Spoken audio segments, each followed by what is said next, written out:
Good evening, MV UK. It's Pete here.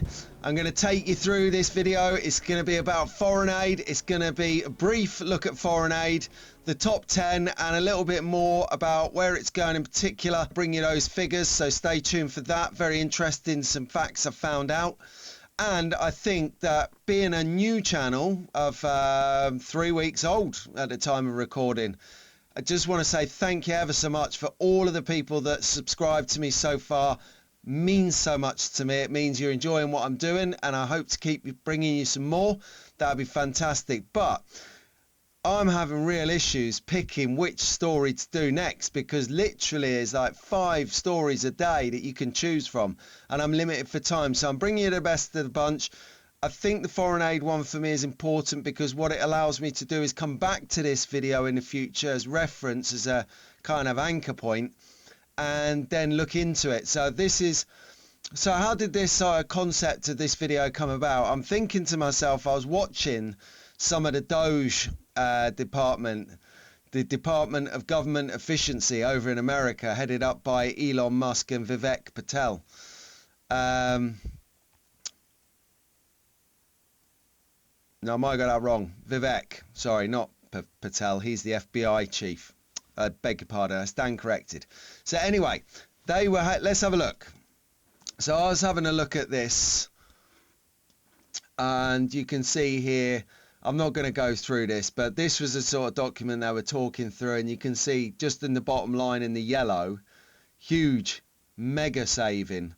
I think that's like significant. Right, it's £259 million.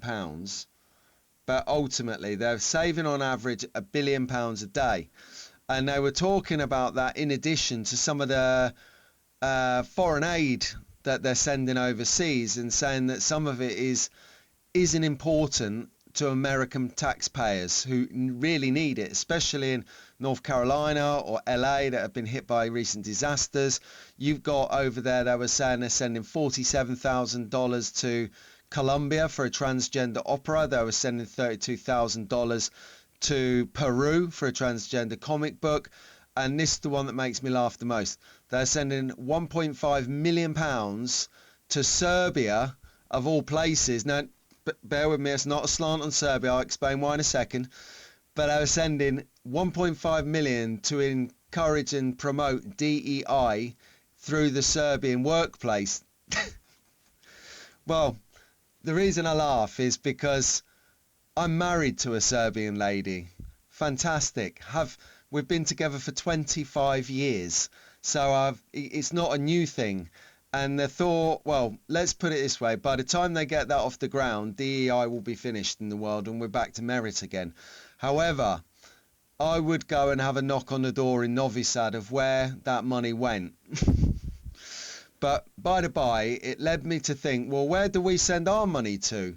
If the Americans are doing some of these like projects, I mean, we give our money out properly, and the Americans give generously to really good causes as well. It's not just all sort of minority vanity projects, let's say.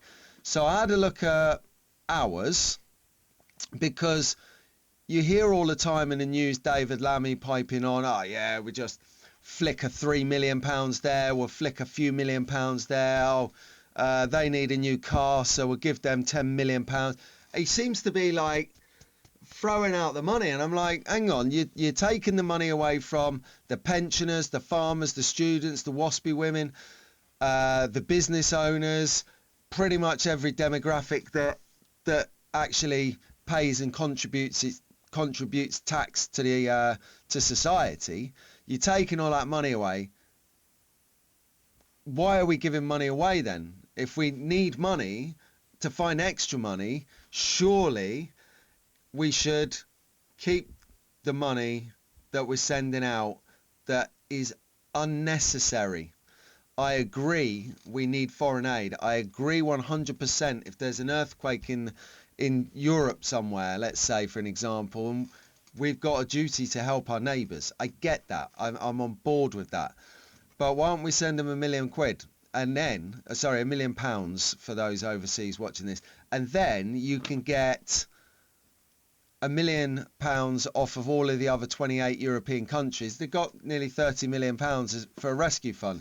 Anyway, take a look at this. This is the top 10 recipients of our bilateral overseas development aid, which basically means where we send money to in addition to other countries.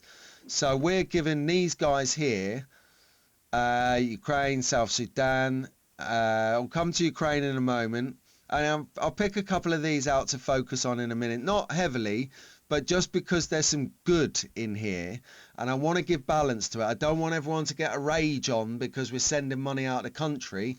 Yes, I think we're sending too much money out of the country, but let's check it out. Let's break it down. So we've got Yemen on 139 million, Nigeria 131 million. It's actually, I think it's less than that. So these figures, I got these figures. I've got some figures in a second to show you. They slightly conflict. Some are lower, some are higher on either report, but there or thereabouts, the numbers are pretty much in a ballpark when you're talking millions. So you've got Somalia 121, Syria 99, Ethiopia 96, Palestinian territories 91, Pakistan 89, Nepal 77. So we'll do that, and then I'll put up this other chart that I saw here, which goes through similar recipients, similar numbers. Again, I'm not going to read these out, but it just goes to show, I just wanted to give balance. I wasn't just looking at one source for these numbers. I was looking at various sources to make sure that what I'm reporting is actually almost accurate. So if we go into a couple of these in particular, so we'll start with Pakistan. And the reason is because, you know, Pakistan gets a bad press at the moment with various things happening in the country and various tensions and whatnot. However, the vast majority of people from Pakistan are decent, fair people. I've got a lot of friends across the country who are just integrated into the Western society. They love it. They go to pictures. Their girlfriends go out for coffees. You know, it's a really nice experience. They're great friends. So I just wanted to say that, you know, we do send money to places like Pakistan. Actually, this is going into giving women the focus on it for this year. You'll see just before the highlighting starts, it says, oh, sorry, the first line of the highlighting, it's targeted at women and girls. So it's actually trying to give them more standing within society, whereas over time, maybe women are oppressed through the religion, which is what it is. So this is trying, our money is trying to get that liberated a little bit. I don't think it's going to work. I don't think it is working, because it would have been done by now. We've been giving them money for longer than I've been alive, which is a long time. But anyway, it says here that the budget is set to triple to £133 million next year. They didn't say that, did they? Anyway, so that was Pakistan. So they're helping women and girls in their forecast. So then we've got about Nigeria, and I thought I'd pull this out of, it's a parliamentary question. You'll find this on the government's, I think it's the House of Commons website or the government's library. I can't remember which. I should have made a note. But they're asking how much bilateral aid did Nigeria Nigeria receive since 2015? But around about the centre of this, it says here that Nigeria has allocated 72.3 million for the financial year of 24. And this is to go to support the humanitarian response in northeast Nigeria, to help 2 million Nigerians improve their incomes and jobs sustainably. Now, this is important because what it's doing is it's allowing a lot of the people there to actually work, not necessarily travel here to get our jobs and work, which is, I think, an idea that David Lammy is floating at the moment with, I think it was Tunisia, but I might be mistaken. Don't quote me on that.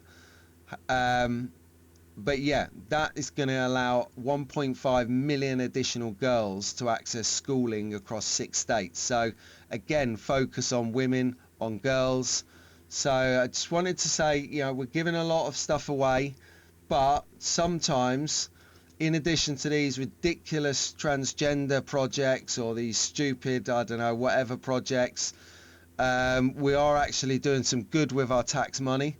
Here is a slightly an acute case, Afghanistan, because, you know, I've said we were there at war for many years. My brother went out there, he got shot.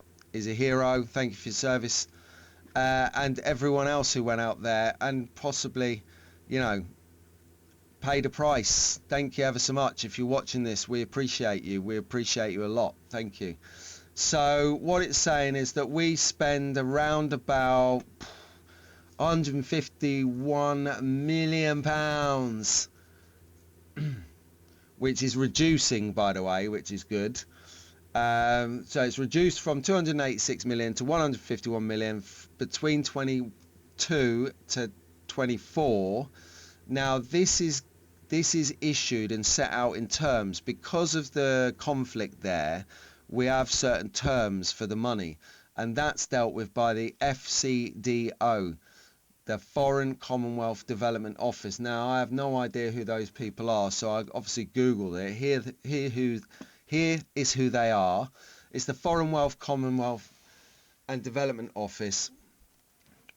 It essentially manages the UK's international relations, which promotes our interests when it comes to foreign aid abroad. So they have to come, the Taliban would have to come to us and present what they need the money for, and the FCDO would approve it or disapprove it or put caveats against the plan. Say you can have that, but we will want A, B and C in addition, just to make sure we're protecting various things, because we want our money to be going to humanitarian access, not into the coffers of the Taliban's weapon fund. But talking about weapons, the most received beneficiary of our foreign aid, as you can see on this chart here provided to us by Statista, is Ukraine. Now, interestingly, as you see here, Ukraine has received the most amount of money because they're in conflict. And now we can donate money, weapons and training to them, but we can't engage in war with them, beside them. So as it stands, I love graphs like this because they show you, don't they? In the far right hand side, you've got there, it says percentage of 2021 GDP, 0.39, 0.38, 0.47, etc., etc. And this baffles people like you and me, because it's not numbers, it's percentages. And do you know what the GDP is of the country? Well, I'll tell you, it's 1.09 trillion pounds. And our foreign aid budget is 13.3 billion pounds this year. So it's not as much as we think. Now, David Lammy is spending money like a leaky bucket at the moment, so we've got to watch him, guys, because he will literally hemorrhage the money to whoever wants it. Yeah, form an orderly line. Back on point here, Pete. Come on. So we are the third. Yeah, we're the third highest country in contribution. No, we're not. We're the fourth highest country. You've got Denmark are the highest. You've got Netherlands at a second, USA, sorry, we are third. No, Germany is third. I'm going to get it together, Pete. We are fourth based on GDP. So what does that equate to? 0.47 of our GDP, which we've given to Ukraine, equates to, got the stats here. You can see on this chart here, which I got from, as you see, the House of Commons Library. For 24 to 25, you're looking at a cool £3 billion. £3 billion. That is incredible. Now, I don't know, because I can't ascertain from anywhere whether that is included in foreign aid or on top of foreign aid. I've got a feeling it's the latter. So that's a lot of cash. It's 13.3 billion. So we'll keep this as a benchmark. We were spending a lot more in 2019. 2019, I think it was something along the lines of, I know I've still got the research open. Yeah, 15.2 billion in 2019, 11.4 billion in 2021, and as you know, 13.3 this year. So just to summarize, because I feel like I've been talking for a little while about these numbers, and I've been trying to gradually stretch the numbers out a little bit in conversation, so it's not bang, bang, bang, bang, bang, bang with the numbers. Anyway, let's have a look at the final word here from Nalima and Jessica of The Guardian. They did a great little bit of research. It was the middle of last year, so it's relatively fresh, and it's the freshest information I can find without going deep and dark onto the internet to find out each company's plan. Our country is planning to increase from 0.5 to 0.7% of GDP. That was what we used to pay. That's our target. We only achieved that by 2013, and we've since then dropped, as you know, and we're looking to get back up to that in time. No goal has been set for that yet, so don't panic. We're not going to have to do it by 2026.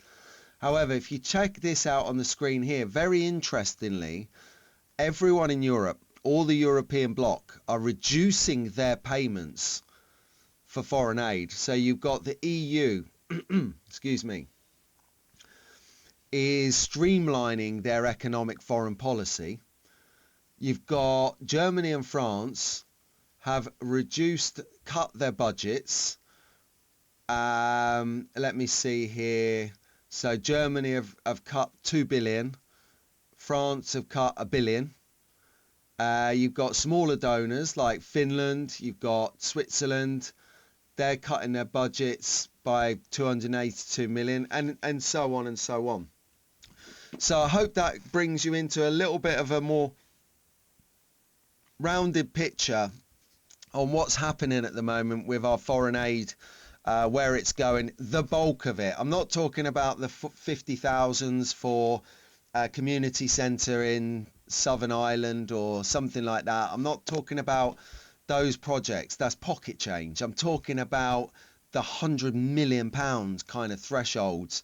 While we're sending there, what are we doing? What are we getting for it? So I'm going to do a lot more research in the forthcoming months and years ahead as I develop this channel and get to know you guys more. But I did want to cover this because I felt that it was important for me to understand it. With this change of government, and they're obviously globalists, and we don't have global money. We're not America, China, Russia. We're not there. So we've got to be careful with what we're doing. And I don't think that David Lammy has a careful bone in his body. But that's just my opinion. Anyway, so I'll leave it there, guys. That's Pete from MV UK. Before I sign off, like I did at the start, thank you very much to all the people that subscribed. If you liked what you saw here and got value from it, hit the like button for me before you leave. And if you think you want to catch a couple more of my videos, go back and have a look at them. There's a few there to check out. That would really help the channel. But ultimately, a subscription, hit the subscribe button, the cowbell notification, and you'll get all my future content. I'll bid you good night as Pete, again, MV UK.